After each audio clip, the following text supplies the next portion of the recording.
Hello everyone, welcome to Legacy IAS Academy. In this video, we will be looking at something called as Bilkis Bano case. Recently, this particular case was in news because 11 convicts of this particular Bilkis Bano case, which happened in the year 2002, were released recently by the Gujarat state government. So in this video, we will be looking at what do you mean by this remission and what is the difference between the powers of governor and also the powers of president with respect to pardoning. Let's start. What is the context? What is the case about? In the year 2002, following the Godhra riots, that's between Hindus and the Muslims, a 19-year-old pregnant woman called Bilkis Bano was gang raped by 11 people.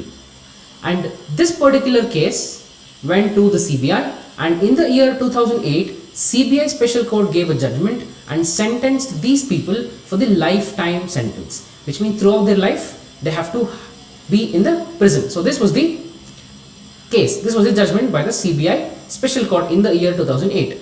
Now what happened, a person called Radheshyam Shah, one of the 11 convicts of the Bilkis Bano case, this person approached Supreme Court and said, we have successfully completed 15 years, which is a threshold value. We have successfully completed 15 years, because of which now we are eligible for the remission. And this Supreme Court gave the power to the state government and said that if the state government decides, then the state government can go ahead and give the remission. And here the state government gave the remission, and all these 11 convicts walked free recently. So this was the case, and here we'll see what is the meaning of this particular word, that is remission.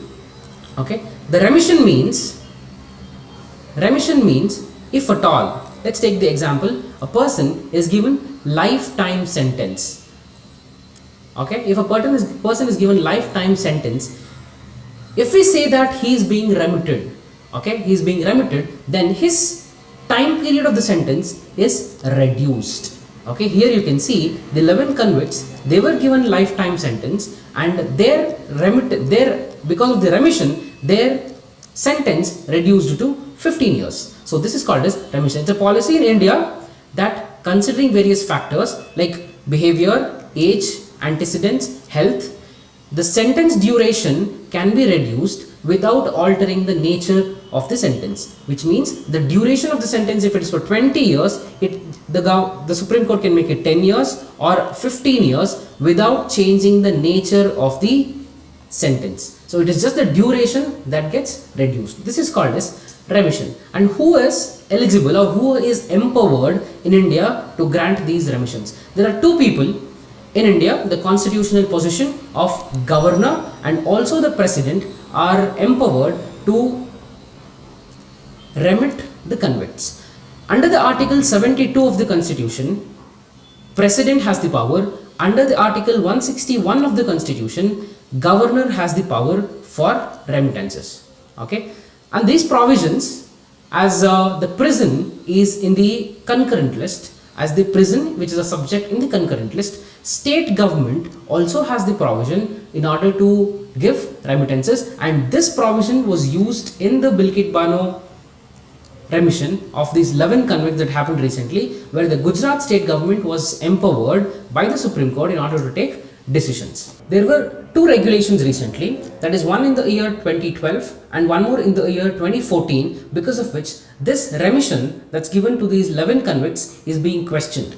And 2012 regulation by the Supreme Court says the remission is not an absolute right. So remission is not a right of a convict. If at all the state government, if at all the governor or the president feels it is necessary, only then these constitutional posts can provide for the remission, whereas remission is not at all an absolute right. State government can take decision on case-to-case basis. So these are the two provisions that were made by the Supreme Court in 2012 regulation. What happened in 2014? In 2014, the Supreme Court came up with two more regulations and said there is no remittance possible, there is no remission possible if at all the case is investigated and trial is done by the CBI court. There is no remission possible if the CBI is involved, and at the same time there is no remission possible in the case of sexual violence and also the death that is caused because of the sexual violence. Okay, sexual violence leading to murder. In these two cases, In these two situations, there can be no remission possible. By reading this, you will think that even the Bilkis Bano case revolved around sexual violence, but how did the Supreme Court and also the Gujarat state government were able to give remission in this particular case? We'll discuss that. Did the Gujarat government violate the 2014 regulation? No, actually, legally and the constitutionally speaking, the Gujarat government did not violate any regulation of the Supreme Court, because this regulation came in the year 2014. But this case actually happened in the year 2002, and the CBI Special Court gave a judgment in the year 2008, and this particular regulation was not applied in a retrospective manner, because of which when the judgment came out in the year 2008, the regulation back then was of the 1992, which did not have any such provision. In the sense, which did not have any such provision where the remission is not available for the sexual exploitation. Okay, so by this, the Gujarat government did not violate any provision or the regulation of the Supreme Court. So now let's look at the pardoning powers of the president. This is a part of your static syllabus in polity. In GS paper 2, this is what you will be studying. So pardoning powers of the president. Under Article 72 of the Constitution, president has the power to pardon, to give pardon, remission, suspend, commute the sentence of any pardon, even if the judgment or even if the punishment is death sentence, then the president has the power to pardon that. Okay. In this case, in providing the pardon, in providing the remission, in providing the commutation, the president is bound by the decision of the Council of Ministers. This is according to the Article 74 of the Constitution. So these are the two provisions that you need to know, Article 72 and Article 74 of the Constitution. What are the differences between the pardoning powers of president and the pardoning powers of governor? So according to the Article 161 of the Constitution, even the governor has pardoning powers. So what are the differences? Actually, there are two differences between the pardoning powers of governor and also president. First one, the power of president extends if the punishment or the sentence is by court martial. Okay, even if there is a court martial, then the president can go ahead and grant pardon or remission. With respect to governor, that is under Article 161, this particular provision is absent, which means governor cannot pardon court martial.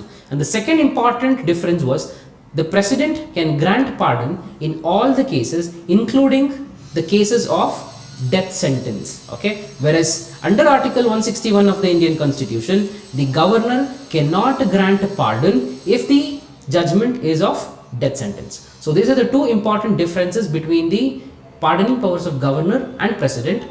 After this, one thing that we can derive from this is Article 72 is far greater and has wider powers than Article 161. Okay, this would be the moral of the story. For more such enriching content, please subscribe to Legacy IAS Academy. Have a nice day. Thank you.